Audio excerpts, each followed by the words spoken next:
Students, आज हम लोग डिस्कस करेंगे एम्ब्रायोजेनी इन मोनोकॉट्स प्लांट्स।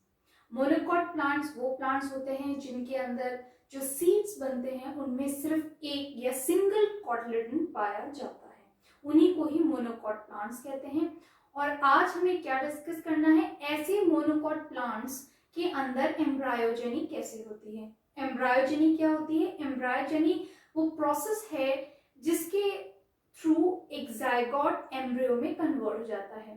तो जब एक जायगोट एक एम्ब्रियो में या एक मैच्योर एम्ब्रियो में कन्वर्ट होता है तो उस दौरान जायगोट में कई सारे स्ट्रक्चरल चेंजेस आते हैं। उन स्ट्रक्चरल चेंजेस के बाद ही एक जायगोट एक मैच्योर एम्ब्रियो में कन्वर्ट होता है। इन सारे जो स्ट्रक्चरल चेंजेस का जो पूरा प्रोसेस होता है इसी को ही एम्ब्रायोजेनी कहा जाता है। तो आज हम समझेंगे किस तरीके से एक जायगोट मोनोकॉट प्लांट्स के अंदर एक जायगोट किस तरीके से मैच्योर एम्ब्रायो में कन्वर्ट होता है और इस दौरान कौन सी स्ट्रक्चर्स का फॉर्मेशन होता है और एक मैच्योर एम्ब्रियो में कौन कौन से स्ट्रक्चर्स प्रेजेंट होते हैं। चलिए स्टूडेंट्स स्टार्ट करते हैं एम्ब्रायोजेनी इन मोनोकॉट प्लांट्स। स्टार्ट ऑब्वियसली हमें जायगोट से ही करना होगा।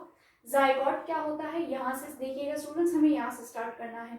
जायगोट क्या है? Zygote male and female gamete के फ्यूजन से बना हुआ स्ट्रक्चर है और जायगोट अपने आप में डिप्लॉयड टू एन स्ट्रक्चर है एंड जायगोट सिंगल सेल है, राइट। तो ये एक सिंगल सेल है, सिंगल सेल स्ट्रक्चर है। जायगोट में सबसे पहले क्या ट्रांसवर्स डिवीजन होगा जिससे दो टाइप की सेल्स बनेंगी, एक सस्पेंसर सेल और दूसरी को एम्ब्रायो सेल कहा जाएगा। आई रिपीट माई सेल्फ, जायगोट में सबसे पहले ट्रांसवर्स डिवीजन होगा जिससे दो सेल बनेंगी, एक को सस्पेंसर सेल कहा जाएगा और दूसरे को एम्ब्रायो सेल कहा जाएगा। अब ये सस्पेंसर सेल आगे जाके हॉस्टोरियम का फॉर्मेशन या सस्पेंसर का फॉर्मेशन करेगा। हमारे लिए इंपॉर्टेंट क्या है? एम्ब्रायो सेल, क्योंकि यही आगे जाके पूरे एम्ब्रायो के स्ट्रक्चर को बनाएगा। तो हम अपना फोकस सिर्फ एम्ब्रायो सेल पर ही रखेंगे। ये डायरेक्टली अब इस पे ज्यादा डिस्कशन नहीं करेंगे क्योंकि ये आगे जाके ऑस्ट्रोरियम या फिर सस्पेंसर का फॉर्मेशन करेगा। ये हमारे डिस्कशन में इतना इंपॉर्टेंट नहीं है क्योंकि ये एम्ब्रायो बनाने में इतना कंट्रीब्यूट नहीं करेगा। इंपॉर्टेंट है एम्ब्रायो सेल का आगे जाकर क्या होता है जिससे एक एम्ब्रियो बनता है। एम्ब्रियो सेल आगे जाके फिर से टीडी मतलब शॉर्ट फॉर्म है ट्रांसवर्स डिवीजन का, यानी कि एम्ब्रियो सेल फिर से ट्रांसवर्स डिवीजन करेगा और बनाएगा दो सेल, टू सेल। एक को टॉप सेल कहा जाएगा और दूसरे को मिडिल सेल कहा जाएगा। ये टॉप सेल एक्चुअली में पोजीशन में टर्मिनल होगी, ठीक है।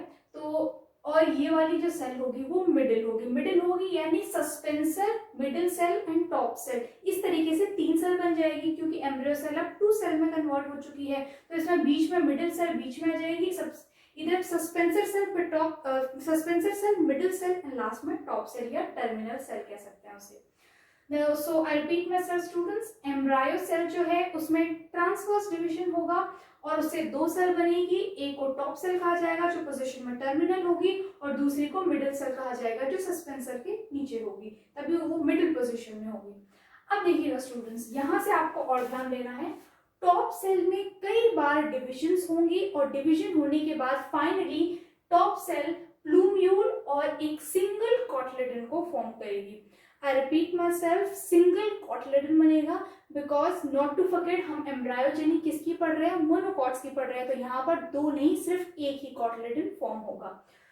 सो I repeat myself, top cell कई बार डिवाइड होगा, मल्टीपल टाइम डिवाइड होगा और फाइनली उससे एक प्लूम्यूल बनेगा और सिंगल कॉटलिडन का फॉर्मेशन होगा। तो आपको ध्यान रखना है, आपसे क्वेश्चन में पूछा जाएगा कि मोनोकॉट्स के अंदर टॉप सेल किसे प्रोड्यूस करता है और जो मिडिल सेल होगा वो भी कई बार डिवाइड करेगा और फाइनली हाइपोकोटाइल और रेडिकल को फॉर्म करेगा।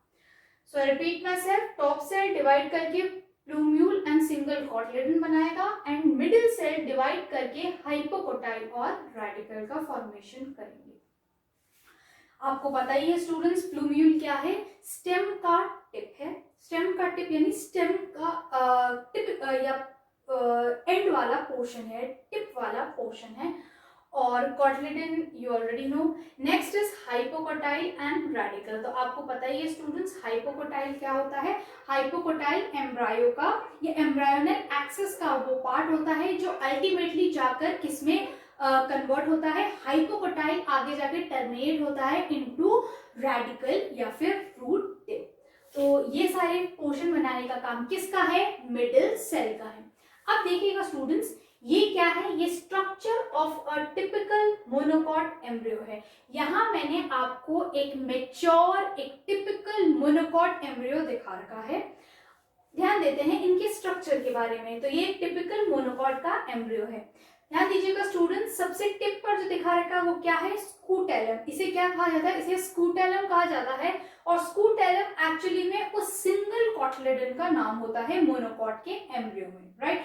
डाइकॉट में 2 एम्ब्रियो एग्जिस्ट करते हैं, मोनोकॉट में एक ही एम्ब्रियो एग्जिस्ट करता है और उसे स्कूटेलम कहा जाता है। ये वर्ड स्पेसिफिकली मोनोकॉट्स के लिए दिया गया है, ध्यान दीजिएगा। अब एक और चीज आपको यहाँ पर ध्यान देनी है कि ये जो पोजीशन होती है इस स्कूटेलम की या सिंगल कॉटलेडन की, वो पोजीशन लेटरल होती है। लेटरल पोजीशन किस रिस्पेक्ट में बताया गया स्टूडेंट्स, एम्ब्रायोनल एक्सिस के रिस्पेक्ट में बताया गया है। ध्यान दीजिएगा, ये एक एम्ब्रियो है तो आप इमेजिन कर सकते हैं कि यहाँ पर एक एम्ब्रायोनल एक्सिस एग्जिस्ट कर रही होगी। मैं यहाँ पर ड्रॉ नहीं करना चाहती क्योंकि डायग्राम जो है वो बहुत क्लमजी हो जाएगा। तो आप यहाँ पे इमेजिन कर सकते हैं कि यहाँ एक एम्ब्रायोनल एक्सिस एग्जिस्ट कर रही होगी। और अगर आप ध्यान दें तो अगर यहाँ पे अगर ऐसे एक एम्ब्रायोनल एक्सिस स्ट्रेट लाइन की तरह मौजूद हो, राइट, तो आप देखेंगे कि स्कूटेलम यानी कि जो सिंगल कॉटलेडन है इस एक्सिस के किसी एक तरफ ही लाई कर रहा है और मोस्ट प्रोबेबली वो लेटरल साइड है। तो ध्यान रखिएगा स्टूडेंट्स, स्कूटेलम मतलब मोनोकॉट का सिंगल कॉटलेडन को कहा जाता है और पोजीशन में वो कैसा होता है, लेटरल होता है। एम्ब्रायो और ये एम्ब्रायनल एक्सिस के रिस्पेक्ट में लेटरल होता है। नेक्स्ट देखिएगा, आपको क्या ध्यान रखना है, ये वाला जो पोर्शन है वो क्या है, शूट एपेक्स या शूट टिप कह सकते हैं या प्लूम्यूल कह सकते हैं इसे। नेक्स्ट देखिएगा स्टूडेंट्स, ये वाला पोर्शन आपको ध्यान देना होगा।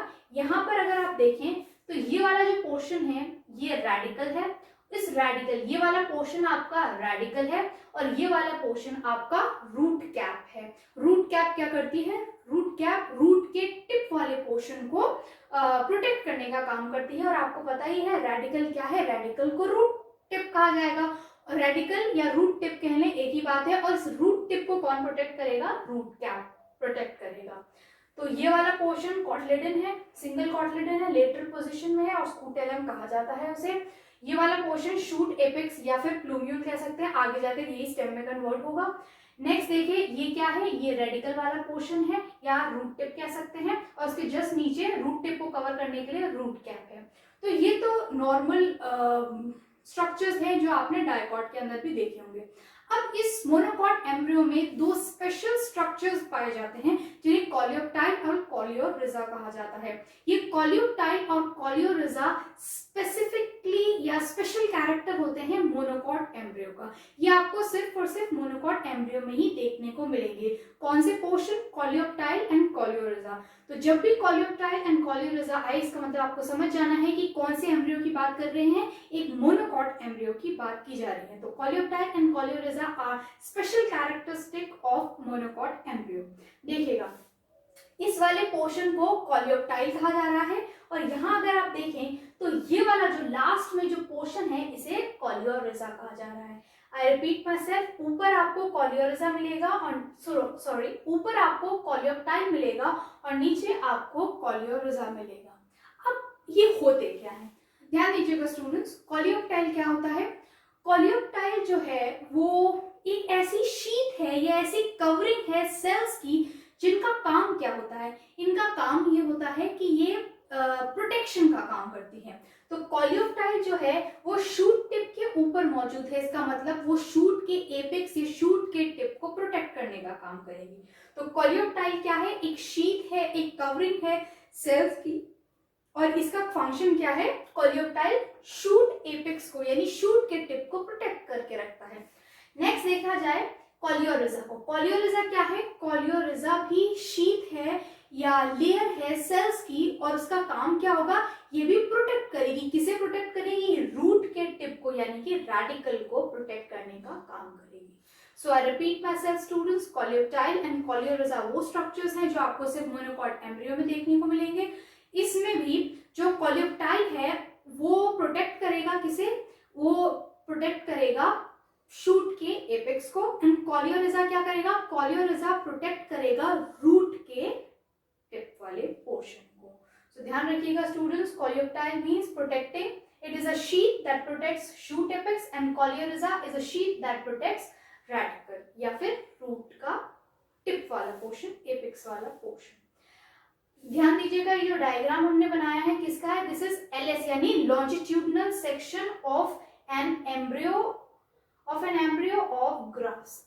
तो आपको एक चीज और ध्यान रखनी है स्टूडेंट्स, ये जो मोनोकॉट का जो मैंने डायग्राम बनाया है ये ग्रास का बनाया है, और ग्रास के अंदर भी एक स्पेशल फीचर देखा जाता है।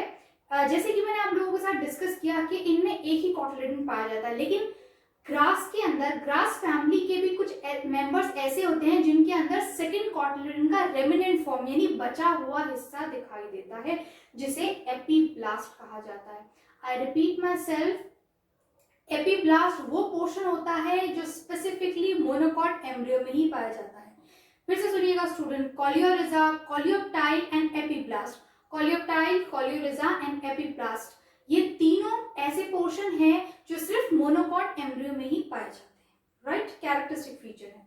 उसमें भी आपको क्या ध्यान रखना है कि एपीब्लास्ट रेमिनेंट है या बचा हुआ हिस्सा है उस दूसरे कॉटिलेडन का जो यहाँ मौजूद नहीं है, क्योंकि मोनोकॉट इसमें एक ही कॉटिलेडन है, डाइकॉट में दो होते हैं, मोनोकॉट में एक ही कॉटिलेडन होता है, लेकिन कुछ मेंबर्स ऐसे हैं मोनोकॉट्स में जिसमें दूसरे कॉटिलेडन का बचा हुआ हिस्सा या रेमिनेंट फॉर्म पाई जाती है, जिसे एपीब्लास्ट कहा जाता है।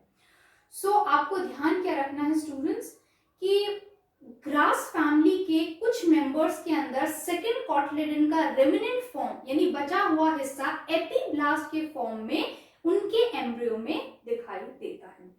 तो यहाँ से एक और बात क्लियर होती है कि ये सारे मोनोकॉट्स में नहीं पाया जाएगा, और ग्रास में भी सभी फैमिली में पाया जाए ऐसे कोई जरूरी नहीं है, ग्रास फैमिली के कुछ मेंबर्स में ये पाया जाएगा। तो एपीब्लास्ट आपको हर एक मोनोकॉट एम्ब्रियो में मिले कोई जरूरी नहीं है। यहाँ पर आपको क्यों मिल रहा है, क्योंकि हमने longitudinal section of an embryo किसका दिखाया है, ग्रास का दिखाया है, ग्रास फैमिली के मेंबर का दिखाया है, इसी वजह से आपको ये एपीब्लास्ट नजर आ रहा है। एपीब्लास्ट मतलब रेमिनेंट ऑफ या बचा हुआ हिस्सा of the second or the other cotyledon. Okay students, I hope ये एम्ब्रियोजेनी जो मोनोकॉट की है आपको समझ में आ गई हो, और मैंने एक एक हिस्से को एक्सप्लेन करने की कोशिश की है। हमने स्टार्ट किया था जायगोट से, एक बार फिर से रिवीजन, क्विक में रिवीजन कर लेते हैं। एम्ब्रियोजेनी ऑफ मोनोकॉट्स पढ़ रहे थे हम, किस तरीके से मोनोकॉट्स में जायगोट से हमें एक मैच्योर एम्ब्रियो मिलेगा। आपने स्टार्ट कहाँ से करना था, यहाँ जायगोट से। जायगोट में ट्रांसवर्स डिवीजन होगा जिससे दो सेल बनेंगे, suspensor cell and embryo cell. Suspensor cell आगे जाके सस्पेंसर का फॉर्मेशन या ऑस्टोरियम का फॉर्मेशन करेगा। इंपॉर्टेंट हमारे लिए एम्ब्रियो सेल है क्योंकि यही जाके एम्ब्रियो का फॉर्मेशन करेगा। एम्ब्रियो सेल के अंदर होंगे फिर से ट्रांसवर्स डिवीजन जिससे बनेंगे दो सेल, एक को टॉप सेल कहेंगे, दूसरे को मिडिल सेल कहेंगे। टॉप सेल और कई बार डिवाइड करके बनाएगा प्लूम्यूल और सिंगल कॉटिलेडन, वहीं मिडिल सेल कई बार डिवाइड करके क्या बनाएगा, हाइपोकोटाइल और रेडिकल। और फाइनली इन सब के डिवीजन से, इन सब के मल्टीपल डिवीजन से जो हमें स्ट्रक्चर मिलेगा मैच्योर मोनोकॉट एम्ब्रियो का, वो इस तरीके से नजर आएगा, जिसमें एक सिंगल कॉटिलेडन होगा जिसे स्कूटेलम कहा जाता है, जिसकी पोजीशन लेटरल होती है विद रिस्पेक्ट टू एम्ब्रायोनल एक्सिस, और उसके अंदर ये वाला पोर्शन शूट एपेक्स, मोनोकॉट के एम्ब्रियो में ये पोर्शन शूट एपेक्स होता है, जिसे प्रोटेक्शन करने का काम, जिसे प्रोटेक्ट करके रखने का काम कोलियोप्टाइल का होता है। नेक्स्ट ये एपीब्लास्ट वाला पोर्शन है जो कुछ ग्रास फैमिली के कुछ मेंबर्स में पाया जाता है, जो कि रेमिनेंट फॉर्म होता है सेकंड कॉटिलेडन यानी कि दूसरे कॉटिलेडन का। और ये वाला पोर्शन यहाँ पे रेडिकल है, उसके नीचे रूट कैप होता है। ये पोजीशन का ध्यान रखिएगा स्टूडेंट्स, पहले रेडिकल आएगा, उसके नीचे रूट कैप आएगा और उससे नीचे कोलियोरिजा आएगा। और कोलियोरिजा का क्या काम है, कोलियोरिजा भी एक शीट या प्रोटेक्टिव कवरिंग है जो रूट के टिप को यानी रेडिकल को प्रोटेक्ट करने का काम करती है। कोलियोरिजा रेडिकल को प्रोटेक्ट करेगी, कोलियोप्टाइल शूट एपेक्स को प्रोटेक्ट करने का काम करती है। And this is the LS longitudinal section of an embryo of grass, member of grass family. I hope students आपको एम्ब्रियोजेनी इन मोनोकॉट प्लांट्स समझ में आया हो। आई होप मैंने सभी पॉइंट्स को अच्छे तरीके से एक्सप्लेन किया हो। फिर भी अगर आपको ऐसा लगता है कोई पॉइंट या कोई कंसेप्ट रह गया हो डिस्कस करने का, let me know in the comment section. I'll make it a point to make a separate video on that. Okay students, this is all for embryogeny in monocots. Thank you for watching.